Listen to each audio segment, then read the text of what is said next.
the retired cobbler, and the leather code. It was on a damp and misty January evening in the year of our Lord 1800 that Michael Johnson, a stooped yet spry figure of 62, closed the heavy oak door of his modest home in Grimsby. The clang of the latch echoed with finality, for this day marked the end of a life spent in industry and toil. His retirement from the shoemaking factory had been much discussed among the townsfolk, for Johnson was no ordinary cobbler. He was, by trade and reputation, the architect of the finest soles England had ever known, leather so supple yet unyielding that even the harshest cobblestones of London could not wear them down. Michael's success, however, had not gone unnoticed.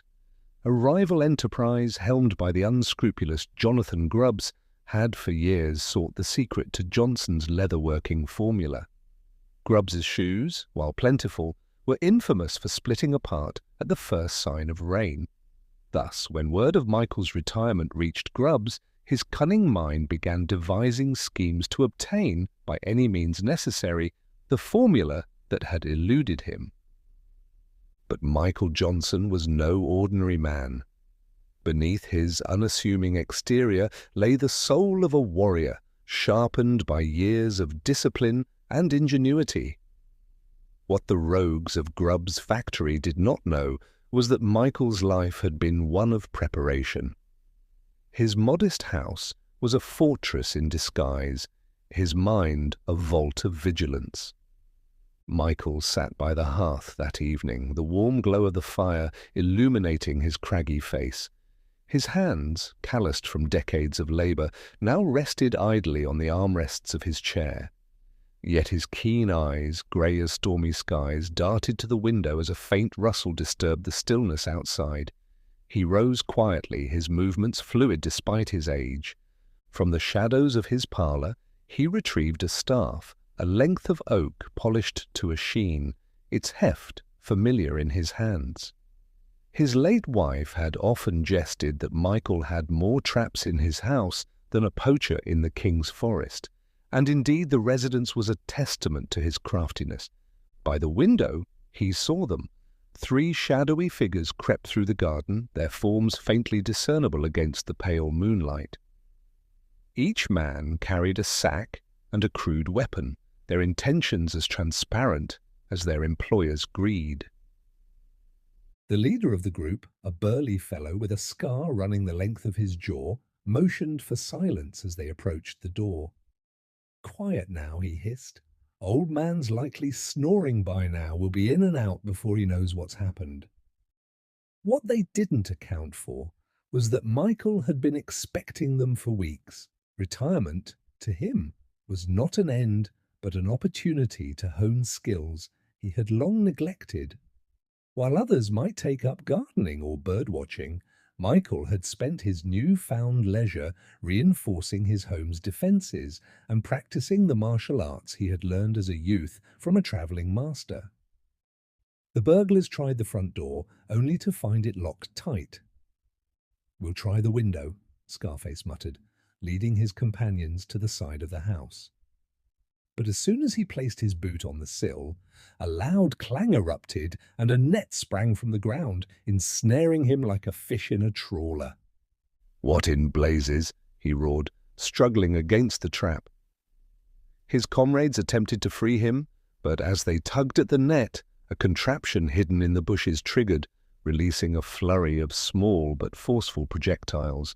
Buttons, polished and hardened, pelted them mercilessly, forcing them to retreat. From within the house, Michael chuckled softly.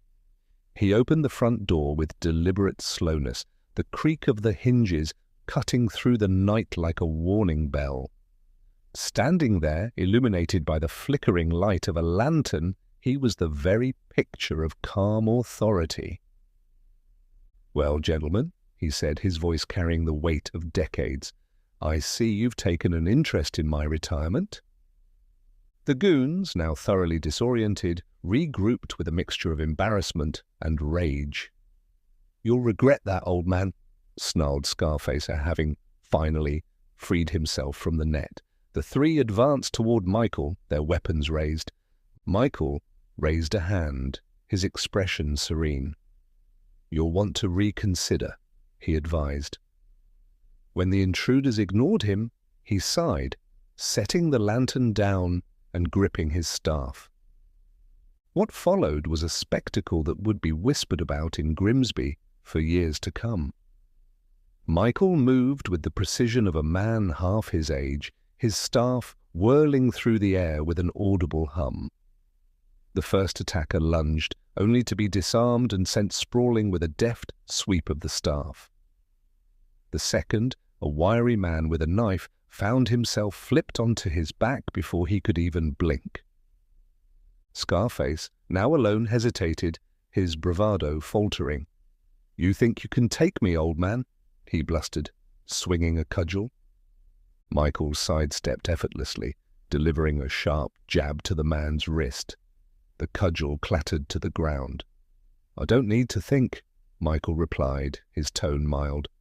"I know." In the end, Scarface joined his companions on the cobblestones, bruised and thoroughly chastened. Michael stood over them, his staff resting on the ground. "Now," he said, his voice as firm as the soles he once crafted, "you will return to your employer with a message. Tell Jonathan Grubbs that his schemes will come to nothing. The formula he covets is safe, not just from him, but from anyone foolish enough to attempt what you've done tonight. And should he send more of you, I will be waiting." The three men scrambled to their feet, their bravado extinguished. They fled into the night, their groans of pain fading into the distance. The next morning, Michael sat by the hearth once more, the dawn light filtering through the windows.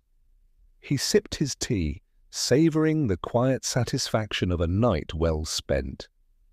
Retirement, he mused, was proving to be far more interesting than he had anticipated.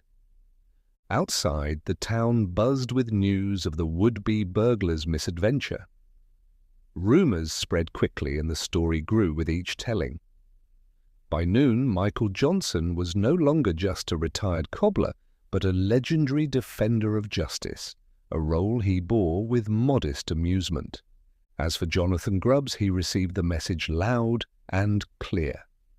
Though his envy burned as fiercely as ever, he dared not act against Michael again. The shoemaker's secret remained safe, as did the peace of his quiet life.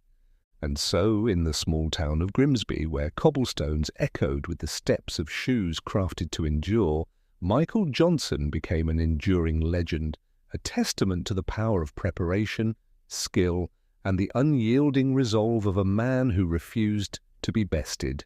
The end.